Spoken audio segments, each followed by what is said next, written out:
Welcome to lecture number 73 of our Mora Nevuchim Guide for the Perplexed series. And today we are about to begin our study of chapter 26 in part 2. If you remember what we learned last time in chapter 25, we learned how the Rambam stated that, once he proved, and we went through all of the long logic and philosophical debates, how the Rambam uh, proved that, number one, the eternity of the world as Aristotle understood it, right, versus creation of the world at a specific moment, that neither side can scientifically demonstrate, meaning can scientifically prove their approach, their understanding. And then he said that it's more probable to assume the Torah's understanding, which is that the world was created at a specific time. And then he said, because we could go either way. We should take the approach of the Torah, right? Because it makes more sense, and because it fits with the Torah. Because once we could go either way, then we should listen to the prophets and the Torah that this is the truth. And then in the last chapter, he said that the reason why I'm choosing this approach is not because I couldn't come up with creative interpretations of the Torah to show that the world is really eternal, as Aristotle said. In other words, if somebody were to show me that Aristotle's approach was true, if that would be conclusively demonstrated, yeah, I can come up with all kinds of ways to creatively interpret the verses of the Torah to mean the world is eternal. But I don't do that, the Rambam says, not because I can't play games with the psukim or with the verses, but because it would undermine the entire concept, the entire existence of a Torah would make no sense, right? If the world was not created by a creator for a specific reason. So therefore, because it would undermine everything. Therefore, that's why the Rambam contends that it's necessary for us to, if we're going to believe in the Torah, it's necessary for us to understand that there was a moment of creation in which God, or a creator, who we call God, created the world. Now, the next two chapters, the Rambam is going to choose two places one place where Chazal, statements by the rabbis, by Chazal, seem to contradict this idea that the world was created in time, and another place where the verses from Tanakh seem to contradict that.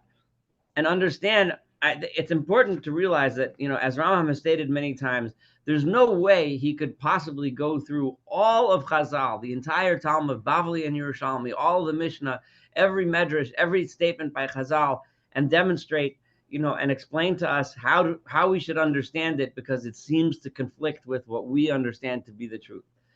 However, he's going to pick a few, right, just to give us his approach, to give us his understanding how he attacks these kinds of problems. So you and I, when we are then learning through a Gemara together in Daf Yomi or whatever other thing we're learning, when we see something that somehow seems to contradict what we think is the Torah's truth, what we think is the truth, period, it doesn't work with science, it doesn't work with Torah. He's going to give us a little taste of how to handle such contradictions, such problems. And the first one is the following statement, which he's going to discuss in chapter 26.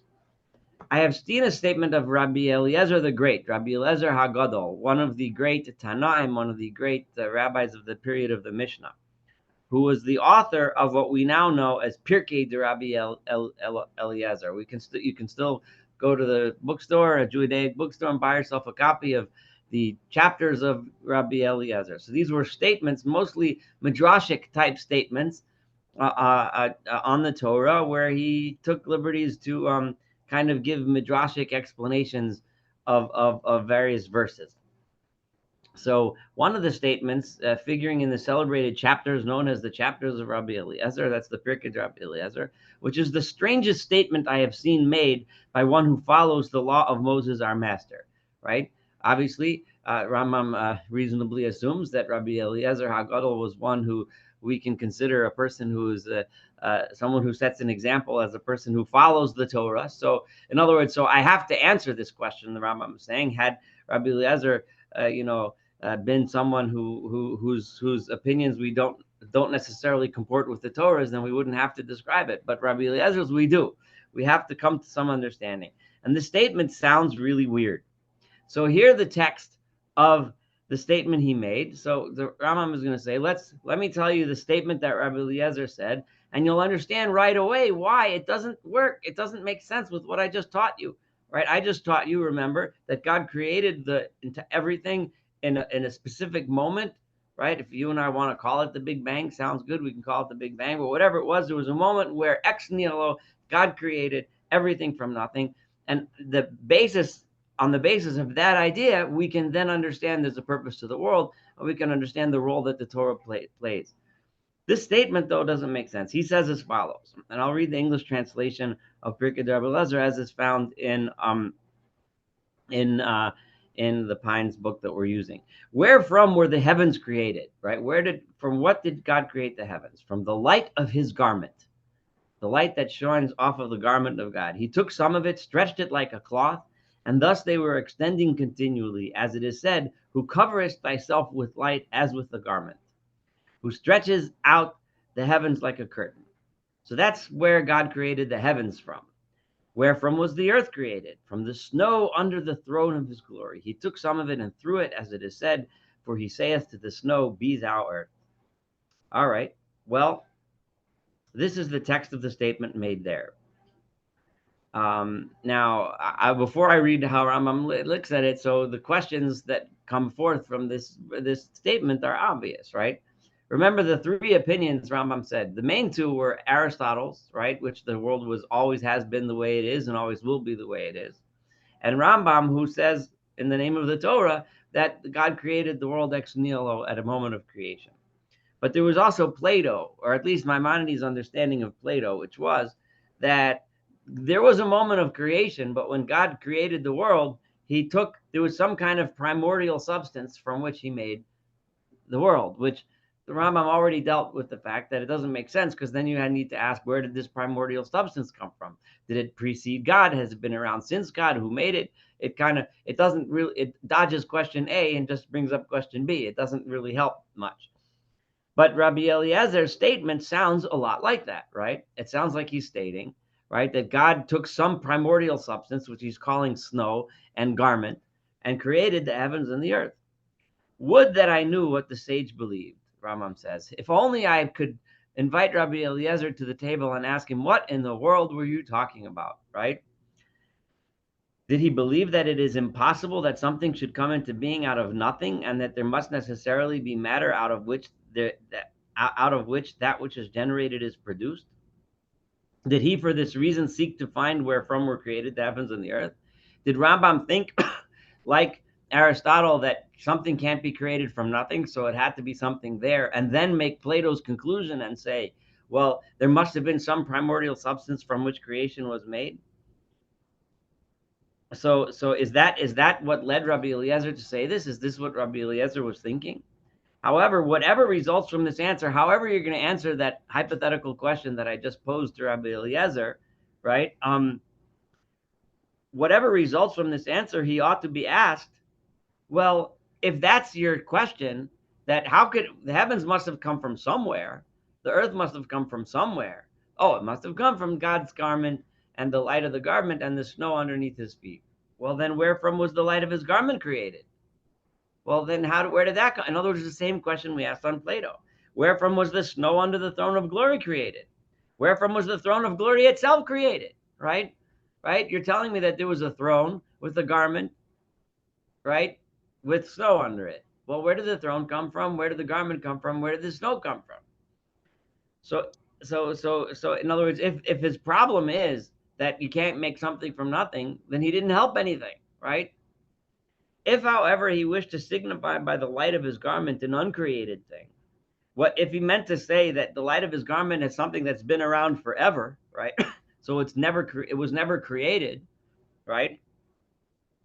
And similarly, by the throne of the glory, something uncreated, this would be a great incongruity. This would be a big problem. Because for he would have admitted thereby the eternity of the world. He's basically saying, just like Aristotle, that the world has always been. Now, maybe not the world that you and I see, but the substance from which the world is made has always been. right? If only as it is conceived according to Plato's opinion, right, which we just mentioned. As for the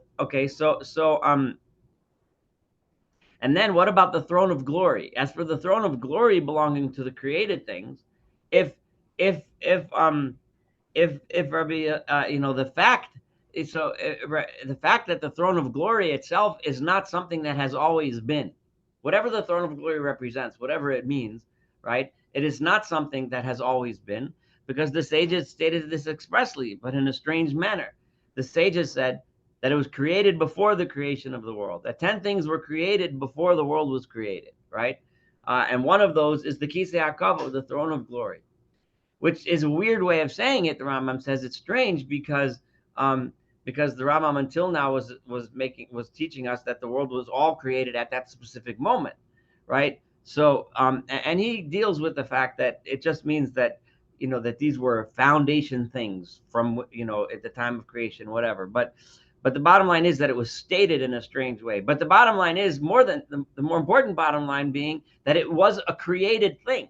In other words, it didn't exist forever, the throne of glory, as we say that we see this beferish in Chazal. But the scriptural text in connection with it do not refer in any way to creation. However, when we see verses in Tanakh, right, when they discuss the Kisei HaKavod, it doesn't say anything about when it was created, with the exception of the statement of King David, right? It's a statement in Tehillim, where it says, "The Lord hath established his throne in the heavens," which seems to be a verse which just supports the fact that the throne of glory was created, right? It wasn't something that always existed. Which statement admits very well a figurative interpretation, that we can sit here and talk a lot about what that means exactly, and it's easy to kind of discuss and debate what he really meant, right? However, the throne's eternity a parte post is expressly stated. The fact that the throne of glory a parte post, meaning from this point, from a point on, which in Rambam's idea would mean from the moment of creation on, will always exist. That is expressly stated because it says, "Thou, O Lord, sittest for all eternity. Thy throne is from generation to generation." If we leave just for a quick second aside this sidebar about the throne of glory, the question on Rabbi Eliezer stands. So think about it. You and I were sitting around reading Medrash on the Parsha, or we're listening to the rabbi's drasha, and he talks about the throne of glory and what it means, the garment and of God, and from that the heavens were created, and the snow from that the earth was created. Well, how does that work with this whole philosophical discussion that we're having, right? How does that make sense? What's Rabbi Eliezer saying? So here the Rambam has to deal with a place where the seeming meaning of Rabbi Eliezer's statement seems to contradict with what the Rambam philosophically has told us has to be the case according to the Torah. So what's Rabbi Eliezer doing? What's going on over here, right? So then he says, now if so in other words, so if he assumes that the world has to be created from something, then that begs the question, well, where does that something come from? Just like I asked. Now, if Rabbi Eliezer believed in the eternity a parte ante of the throne, now let's say Rabbi Eliezer, sorry, what does that mean? A parte ante? I don't know. Meaning from a point prior. So in other words, that from the point of creation prior to it, the throne of glory always existed. So a parte post means if I told you something lasts forever from December 1st and on, so a parte post from December 1st going forward into the future, that thing lasts forever. A parte ante would mean that thing has always existed from December 1st going backwards. In other words, if you look at December 1st and then you go back in time, it's always going to be there. So Rabbi Eliezer, let's say you tell me that he felt that the throne of God had always existed prior to creation. Well, now, if the throne had always existed prior to creation, right, then basically what you're doing is you're saying is that as long as God existed, the throne exists. All right?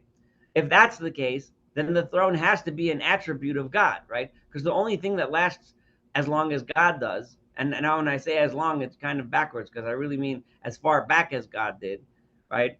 Then the latter must have been an attribute and not a created body, right? But how is this possible for a thing to be generated from an attribute, right? If the throne of God existed, right, and the throne is simply an attribute, meaning a description of a characteristic of God, right, and that's all the throne is, then how does one use that to create something? So that doesn't make sense either. Strangest of all is saying the light of his garment.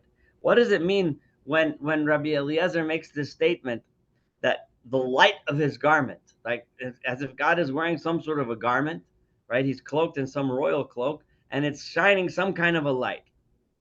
All in all, this, in other words, what is that? That's just a weird thing to say, right? All in all, this statement will confuse very much indeed the belief of a learned man who adheres to the law. So you and I, we consider ourselves at least slightly more learned than we were before we started More Nevuchim together 2 years ago, right? Um, and reading the statement of Rabbi Eliezer is highly confusing, right? So what this is, what I really want people to think about is every time we've encountered within the words of Chazal, whether we were studying Talmud, the Gemara or Mishnah or Medrash or any other place, and it's an authoritative statement by a person of the caliber of Rabbi Eliezer, someone who we're supposed to understand was a Torah true. I don't really like that term that much, but I can't think of a better one, scholar, right? So we're supposed to respect and believe what they say, but they say something that just doesn't work. It doesn't make philosophical sense. Like there's something wrong there, right? So no persuasive figurative interpretation with regard to it has become clear to me. So I don't really know how to figuratively interpret Rabbi Eliezer's statement. I don't know. In other words, not yet. He didn't say I don't know. Nobody has explained it to me in a good way yet, right? So I asked around in Shul, nobody came up with a good one. That's really what the Rambam is saying. I have only mentioned it to you in order that you should make no mistake about it. I mention this to you because I don't want you to trip over it. I don't want you to think that just because I don't want you to go home and say, well, wait a minute. The Rambam's whole Moreh Nevuchim is wrong, right? Because Rabbi Eliezer says this, it must be that there was some primordial substance, right, called the light of God's garment and the snow under God's feet. And God used that material in order to make a world, a universe, right? So clearly Rambam is all wrong. So Rambam is saying, no, right? I'm telling you this because don't make that conclusion from Rabbi Eliezer. However, I will point something else out, Rambam is about to say, and from this you might be able to begin to understand maybe what Rabbi Eliezer is saying. And I emphasize maybe because I want you to realize that what the Rambam is about to do is take his own scientific understanding of reality, his own physics, right? And I'll remember Rambam established to us that he held that the physics of everything that occurs above the sphere of the moon, in other words, the stars in the heavens, is fundamentally different from the physics that happens beneath the sphere of the moon, which is what you and I would call planet Earth and its atmosphere, right? So the Rambam held they were fundamentally different, and he held that the rules guarding that ruled the heavens are rules that we don't understand and don't fit Aristotelian physics. Now, today we know that that's not correct, right? But you have to think this, according to the Rambam, the way he's looking at things from his perspective of physics.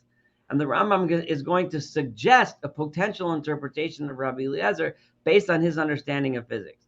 And I'm going to prove to you that the Rambam understood, as we go through this chapter and the next one, and I've already shown it to you before in previous chapters, that he understood that he's suggesting a possible way to understand Rabbi Eliezer, but he's not telling you that this absolutely has to be the way, right? If later on we have a different understanding of physics, we can look back at Rabbi Eliezer and say one of two things.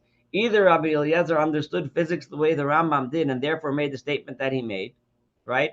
Or maybe Rabbi Eliezer had a different understanding of physics and we today could understand him saying something different. But let's take the Rambam's perspective now. We have his physics, right? Aristotelian physics works from the moon and down, which is what you and I would call the Earth's atmosphere, right? Heavenly physics applies above the sphere of the moon, and that's totally different rules, a totally different type of substance, and Aristotelian physics don't work there. So then he says, however, the Rambam says, its author has in any case rendered us a great service by making it quite clear that the matter of the heavens is other than that of the earth, and that they are two altogether distinct matters, right? When Rambam explained that there's the heaven is made out of one type of matter, which he called the light of the cloak of the garment of God, right? and the earth is made out of a different primordial matter, which is the snow underneath God's feet. One of them is attributed to him, may be exalted because of its sublimity and high rank, and this is the light of his garment, right? That's something that you and I, Rambam says, don't understand and can't comprehend and can't calculate, right? Because in the Rambam's time, as he demonstrated to us, they couldn't figure out what in the world was going on in the heavens. It just didn't make any sense, and he pointed that out in very dramatic ways a couple of weeks ago, right? The other matter is remote from his light and his splendor. The other one is just like the snow beneath his feet. It's far away from that splendor and light from his garment and all that high and holy stuff that we can't comprehend. But it's the stuff, it's the snow that we stomp on, especially now, right? And this, and it's the stuff that we can feel and measure and touch, right? And this is the lowly matter that the author of the statement makes out to derive from the snow under the throne of glory. This has made me, okay, so what the Rambam is basically saying is that all Rabbi Eliezer is really telling us, right, is that when God created the world, he created the heavens out of substance A and the earth out of substance B. Heavens worked according to physics rules A, earth ruled physics ruled B. And one could easily understand that that's exactly what Rabbi Eliezer had in mind. Not to tell me some kind of notion of a primordial substance that existed before creation, like Plato, right? Or that the universe was eternal, like Aristotle. But simply saying that when God created the world, he created the heavens and the earth out of completely different substances with completely different rules of physics. This has made me interpret, because I learned this lesson, Rambam says, I therefore figuratively interpret the passage of the Torah where it says, and there was under his feet, as it were, a work of the whiteness of sapphire stone, right? This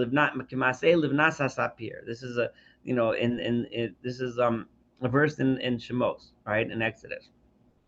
So the Rambam is saying, now I understand, now that I made this interpretation of Rabbi Eliezer's words, I can make the following interpretation of that verse, as meaning that they apprehended in this prophetic vision that they, Eldad Umeidad, when they were misnabim, when they were saying prophecies in the camp, and they were seeing up into the holy spheres, up in the higher levels, right? The prophetic vision that they saw was the true reality of the inferior first matter.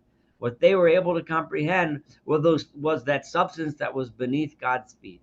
They described it as the whiteness and the glow of the sapphire stone. Rabbi Eliezer described it as snow. But it's some sort of a substance from which the earthly matter is made. For as Onkelos makes out, as I explained to you before, we studied this together before, that his feet refers to the throne. When God says his feet, it's referring to God's throne. And this clearly indicates that the whiteness, which is under the throne, is the terrestrial matter. Thus, Rabbi Eliezer repeated the very same thing and made it clear. I mean, the fact that there are two matters, a high and inferior one, and a high and an inferior one. And that the matter of the universe is not one. There are two different types of matter. There's the heavens and the earth. This is a great mystery, right? And the Rambam has already told us it's a mystery. In other words, we don't understand, especially the nature of the heavens, why they're different from the nature of the earth. These are things we don't understand. And science, at least in Rambam's day, couldn't explain that. And do not think disdainfully of the fact that the greatest sages of Israel have made a clear statement about it. For it is one of the mysteries of being and a mystery among the mysteries of the Torah, right? The fact that the sages made a clear statement of the fact that we don't know anything, don't think bad of them that they didn't understand it. Like we don't understand it either, Rambam says. It's something that we don't understand. It's a great mystery. They say in Bereshis Rabbah the following, and there's another proof of a way of understanding Rabbi Eliezer statement. Rabbi Eliezer says the creation of everything that is in the heavens derives from the heavens, and the creation of everything that is in the earth derives from the earth. Consider how this sage has made it clear to you. So Rabbi Eliezer himself is being highly consistent in the same lesson, teaching us this, what Rambam assumes to be a scientific fact, and probably Rabbi Eliezer also assumed to be a scientific fact.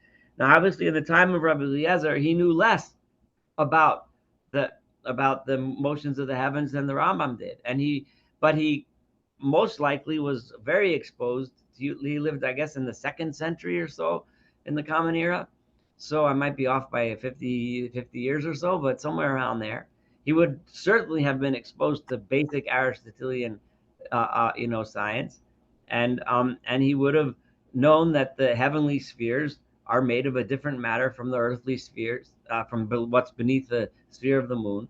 And Rabbi Eliezer was teaching us that lesson. Consider how this sage has made it clear to you that the matter of everything that is on earth, I mean to say, of everything that is beneath the sphere of the moon, is one common matter, and that the matter of all of the heavens and of what is in them is another matter, and not the same as the one just mentioned.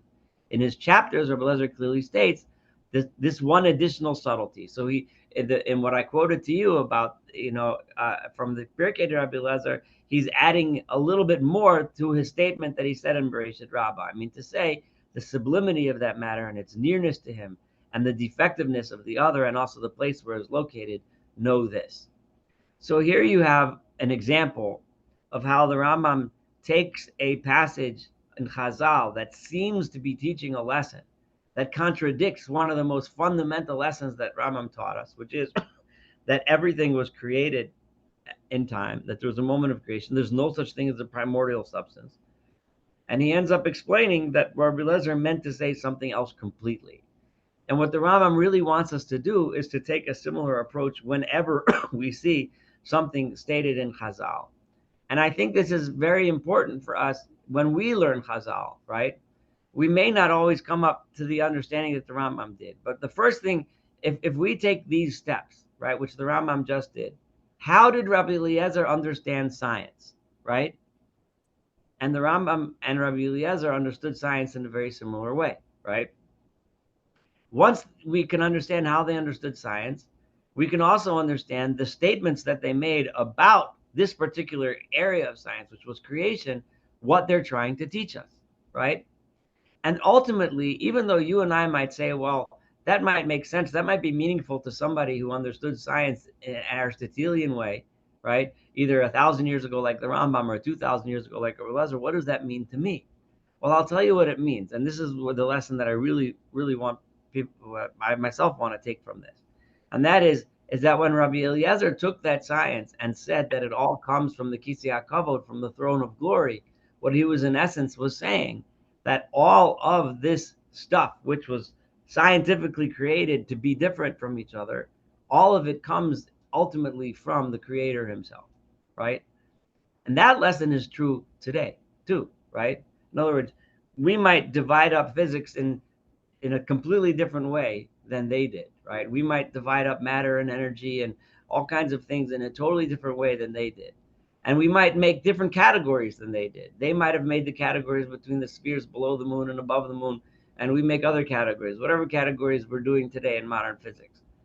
The difference, what Rabbi Eliezer is trying to teach us, is that it all ultimately comes from the Kisei HaKavod, which is God himself. In other words, it all ultimately comes from the Creator, and the rules that govern this and the rules that govern that all in the end go back to the same place. So that's an example of that. Obviously, if the Rambam would have went through all of Chazal and taught us how to handle every single time we have a contradiction or a problem, the book, we'd be studying this for 27 lifetimes, right? But this is just one example. And in the next chapter, he's going to attack a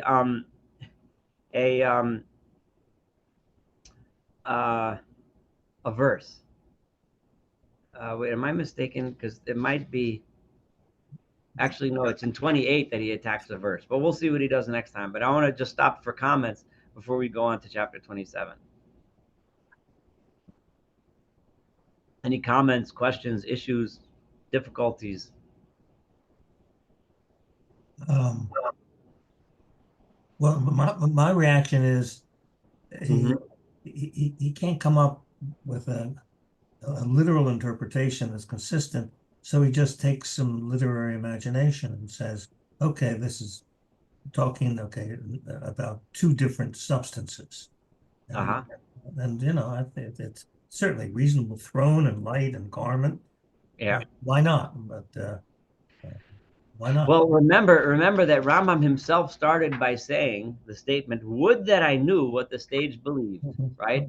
In other words, he himself started by admitting that I don't really know what Rabbi Eliezer is talking about. Right. I'm going to make a suggestion, right? Right. So remember, I told you that I was going to prove to you, and that's how I'm going to prove it to you, by that statement, right? that the Rambam understood that you and I might come up with a different explanation for Rabbi Eliezer, right? Right? Yeah. Yeah, go ahead. It makes sense because I mean the light refers to the stars, that's the heavens, Hmm. and then the throne is something that's substantive, you can touch it, Right. and so that refers to the earth, and Yeah, it's so a beautiful shot. Rambam knew how to learn, yeah. and he gave a beautiful explanation. It's as nice as any other I've ever heard. Not that I've heard that many, but but he leaves it opening, right? If you come up with a better one, feel free to expound upon it.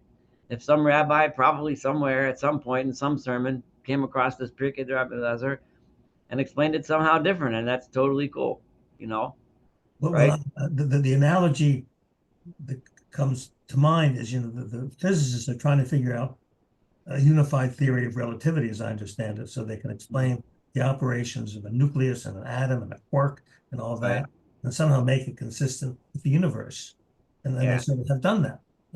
These great minds have done it, ways I don't fully understand, because we somehow want to have a unified theory of the world, and so he can't come up with it. So he has a duality based on the words of Rabbi Eliezer. He can't come up with a unified theory, so he says, okay. Yeah, you're right. I mean, the Rambam definitely did say that he cannot come up with a unified theory. He said Aristotelian physics works for below the moon. Above the moon, it doesn't work, right? Um, but he mentioned that there may be a time when we may understand more, right? The Rambam said that in Ferris. We saw that together. But at least according to his understanding, and he didn't expect it to advance much past that. And we had these discussions already. But in his day, the two they just didn't have a unified set of rules that worked. All right, so let's see. Any other questions, comments? If there aren't, we can go on to 27, and feel free to stop me at any point. I do have a question. Okay, go Why ahead. why do you think, I mean, it seems to me from my limited understanding was that Right. Rabbi Eliezer's explanations are totally fanciful, they're totally made up. There's no basis in tradition or science for what he's saying. At least Right. maybe there is a basis that I'm not aware of it. Yeah, well, Why I mean, why did the Rambam feel it necessary to take? Why do you think? I mean, obviously, well, I think the Rambam's the main problem. There are many fanciful statements that the Rambam didn't choose to yeah, write about in this chapter, right? yeah. Fanciful statements that are probably still not understood. Not probably. Many, there's plenty of statements that he chose this one because one might use this to conclude that the world was created from a primordial substance and that substance always existed. Excuse me, Mm. always existed, right? And the Rambam really wanted to make sure, like he told us. I mentioned this one, the Rambam said, because I don't want you to make that mistake. So he deliberately showed how I can interpret this to not be saying what it seems to be saying on its surface. Because on its surface, it seems to be saying Plato, right? Which is that God created everything out of a primordial substance. And Rambam can't accept that, right? Because if that's true, then that undermines the entire Torah, like he said before, Mhm. right? So Yeah. so he chose this one specifically because if somebody was in the base medrash and wanted to argue with the Rambam and say, no, that's not true. The world was created with primordial substance. Look, Rabbi Eliezer says so, right? Mhm. Right. So the Rambam picked this one because it's a very blatant on its surface. It very much seems to contradict what the Rambam is saying. We're going to see soon in 28 how certain verses seem to blatantly contradict the Rambam's idea and how he's going to handle those, right? So he's choosing examples of from the Torah, from both the sayings of the rabbis and the sayings of Tanakh that blatantly seem to contradict it, and how he's going to handle them. Mhm. Because remember, this is the guide for the perplexed, right? Right. The perplexed are people who believe in the Torah, right, or at least want to believe in the Torah, and believe that logic and science is real, right? Mhm. and then we come to things that just throw us for a loop. And one of those things that throw us for a loop is statements by rabbis that seem to contradict what we know to be true. So he chose this one, right? And One thing go ahead. Sorry. I just want to, in my searching at Dr. Google just now, he's Yeah. quoted in the Talmud that Rabbi Eliezer was greater than all the other sages of Israel put together.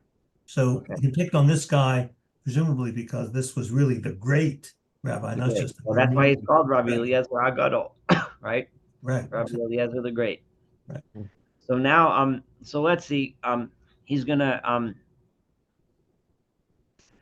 let's see what he does in chapter 27. I already have made it clear to you that the belief in the production of the world, right, is necessarily the foundation of the entire Torah. I've told you that we have, if there's a Torah and the Torah has any meaning whatsoever, we must accept that the world was created, okay, by a creator.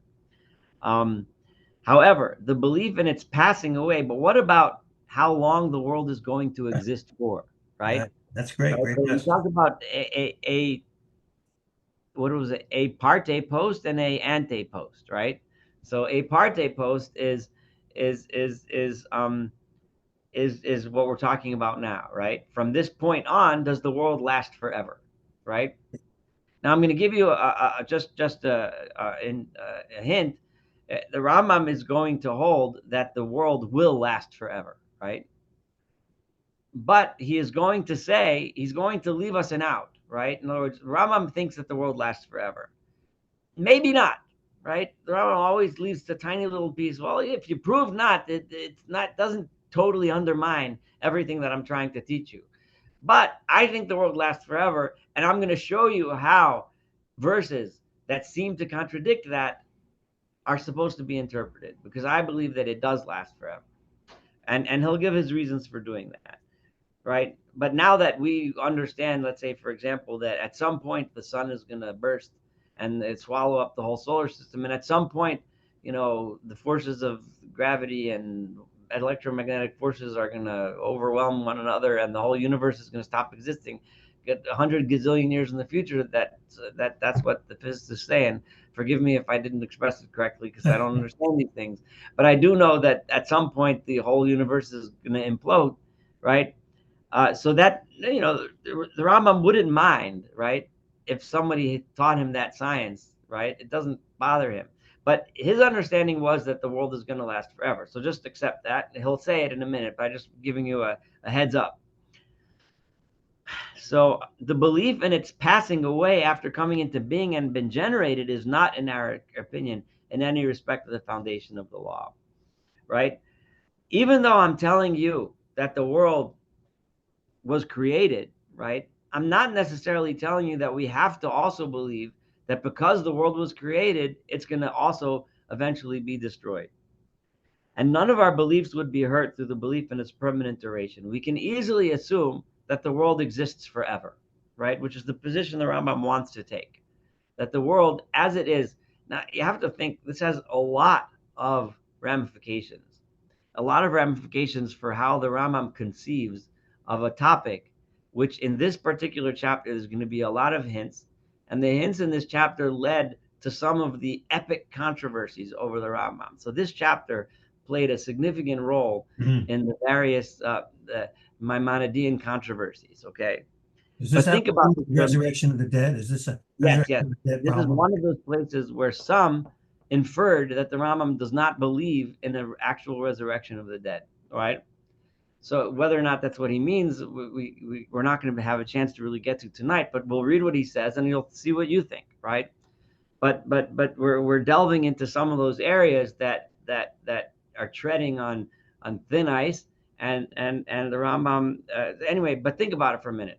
If the world lasts forever, right, meaning the physical world lasts forever, then it would logic. What's the reason? Right? How, if we follow the logic of the Rambam until now, right? The laws of science were put into place by God, right? And the laws of science will continue to exist forever. That's basically what the Rambam is saying. So when Rambam goes ahead and describes the Yemos HaMashiach, the days of the Messiah, when he describes that in the Mishnah Torah, he emphasizes over and over again that the world, Olam Kiminhago Noeg, that all of the rules of science will still apply, right? the grass will still grow green, and the animals will still run around and do animal things, and people will still run around doing people things. It's still going to rain on certain days and snow on other days and be hot on other days, right? So if once when so the concept and idea of some kind of a spiritual future starts to get a little fuzzy, right? If you're going to tell me that the world is right, has a permanent duration. So perhaps you will say, so you might argue with me. I'm just giving you that hint, right? Just to get a feeling for where we're heading here. Has it not been demonstrated that everything that comes into being passes away? Right? When we look around us in this world, everything that comes into being eventually gets destroyed, right? Every animal dies, every human dies, even geological features. Eventually, something happens. An earthquake happens. If you follow, there are 1,000 years, 10,000 years, or a billion years. At some point, it goes, right? So if then this world is generated, it will pass away. So one must logically conclude that if the world was created at a certain time, then it has a finite existence, right? Know that this need not apply to us. That rule of physics, which is that everything that is generated has to go, doesn't apply to this question of the universe. Why is that? For we do not assert that it has been generated according to the rule applying to the generation of natural things that follow natural order.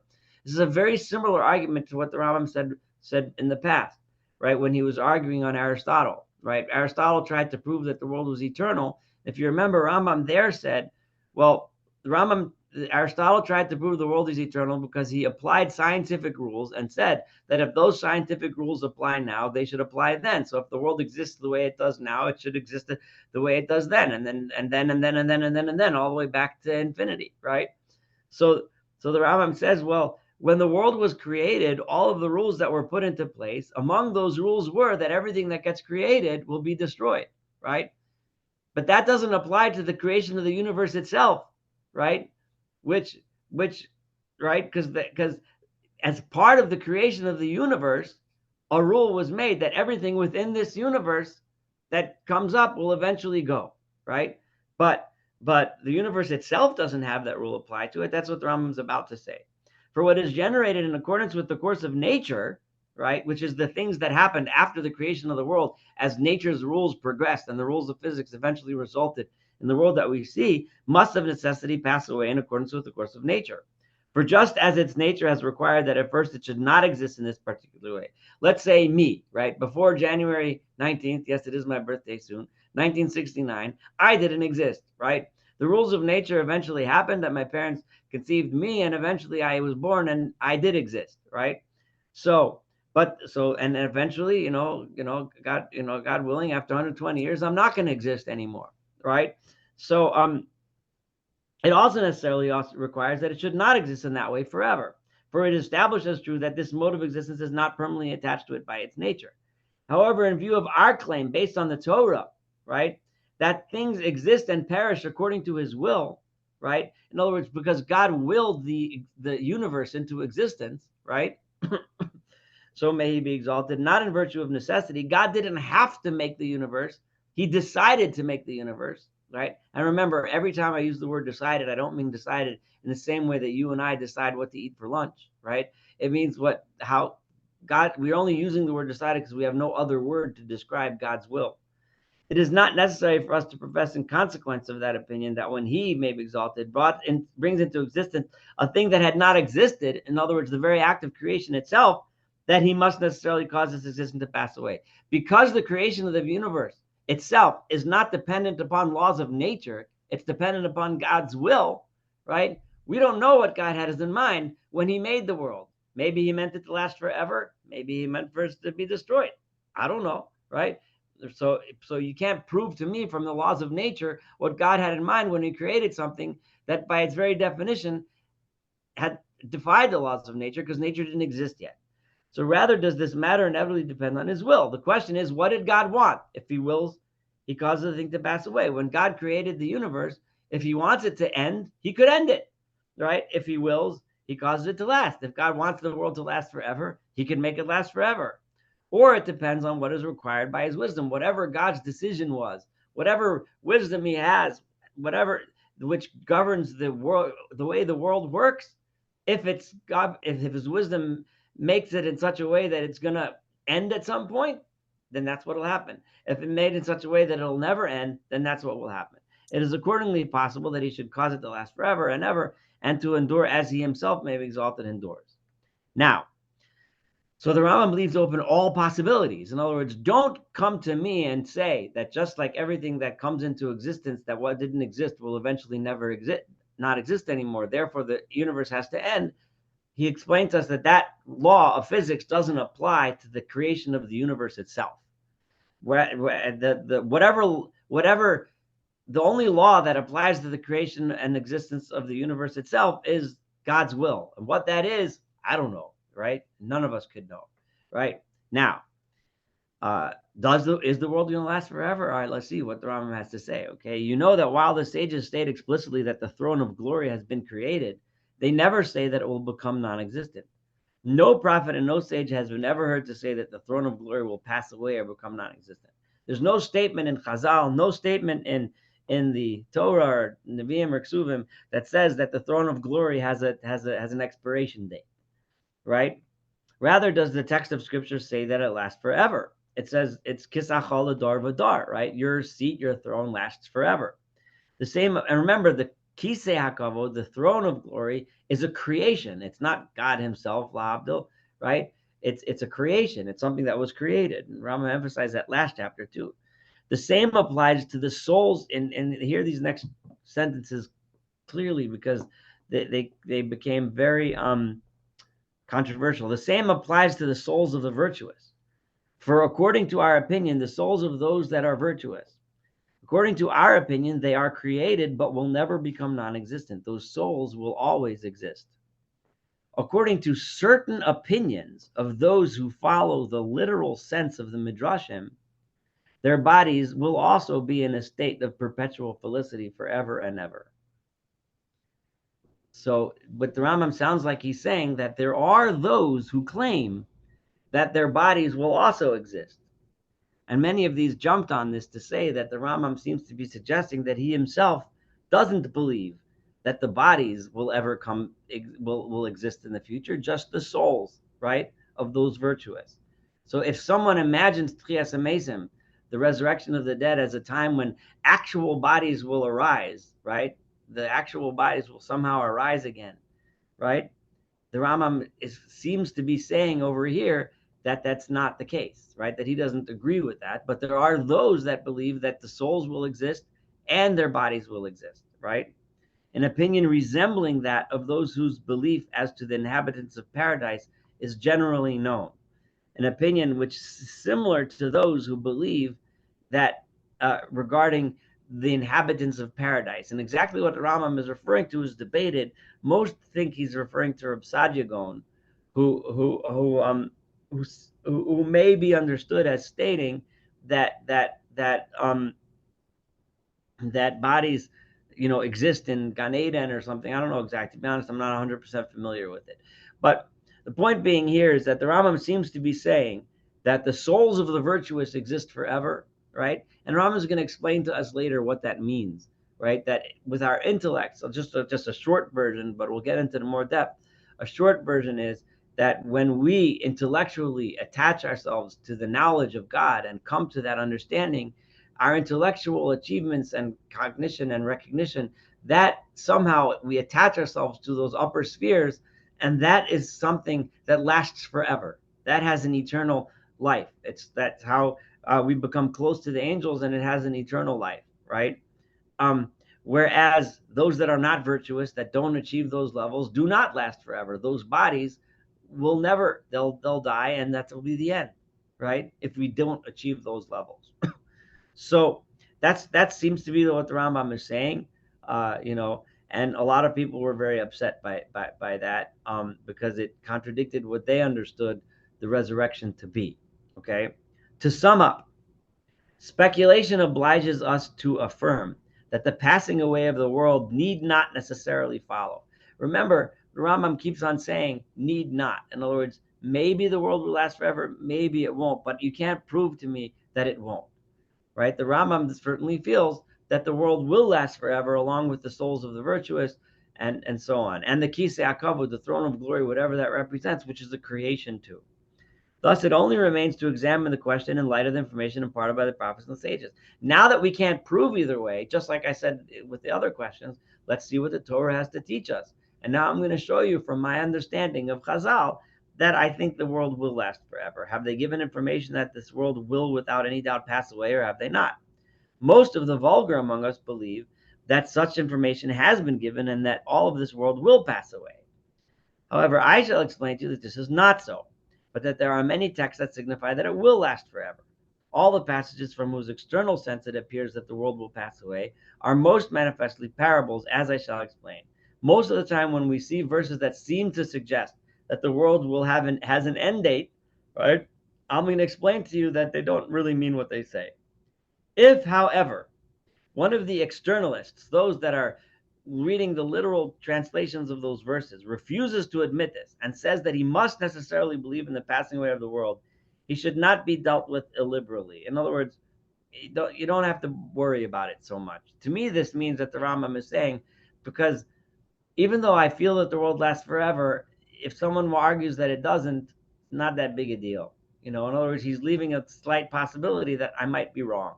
Right? The Rambam would never have said the same statement about believing in the creation of the world, right? He would never have said that because he said the entire foundation of the Torah rests on that.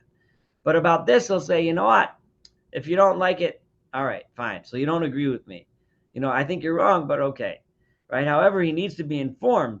But if such a guy wants to insist and stubbornly insist that the world has an end date, right? Which many people that understand the resurrection of the dead and a lot of things that are said about the future and so on, people do understand that the world will one day get destroyed, and this is the way they understand various verses throughout Tanakh, right? If that's what they want to believe, fine. But it's not from the fact that I've been created in time, but that he believes in this as he thinks by way is accepting the veracity of the one who stated that parable, which he takes in its external sense. From the point of view of the Torah, there is no harm in this in any respect whatsoever. In other words, you can believe that the world has an end date, or you can believe that the world does not have an end date like me. From the point of view of the Torah, either view can easily be reconciled with a belief in the Torah, and that's fine. As opposed to the view that there's no creation, that cannot be reconciled with the Torah, and that we cannot accept. Or like in the first part of Mor Nevuchim, the belief that God is corporeal, that cannot be reconciled with the Torah, that cannot be accepted. This belief, whether the world is forever or not, that can be reconciled either way, even though I believe that the world will last forever, I meaning the Rambam, and I'm going to show that to you later. So that concludes this chapter. The next chapter, which we're not going to do today, the Rambam brings a verse, right, from Kohelet, right, from Ecclesiastes, which seems to suggest that the world is eternal, right, and then he's going to show how to deal with that, similar to what he did with Rabbi Eliezer, who seemed to suggest that the world, at least the primordial substance from which the world was created, was eternal. So that concludes today's lecture. We got 5 minutes for questions or comments, so you can fire away.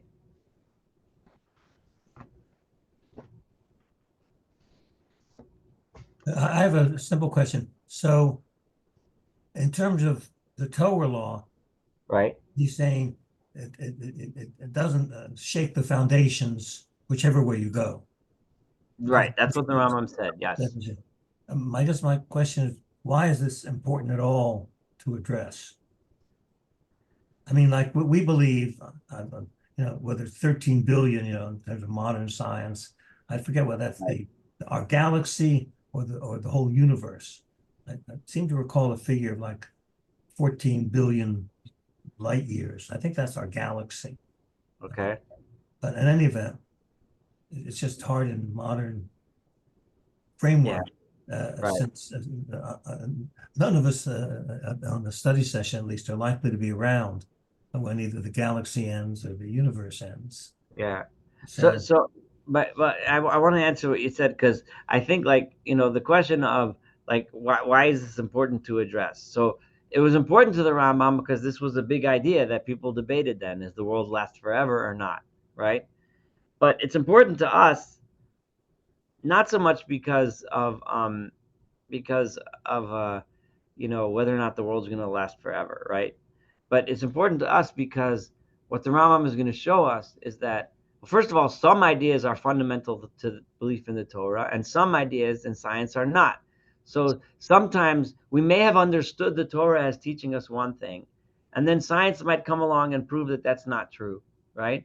But it's not fundamental to the Torah. I'll give you a good example. It just occurred to me now. Evolution, right?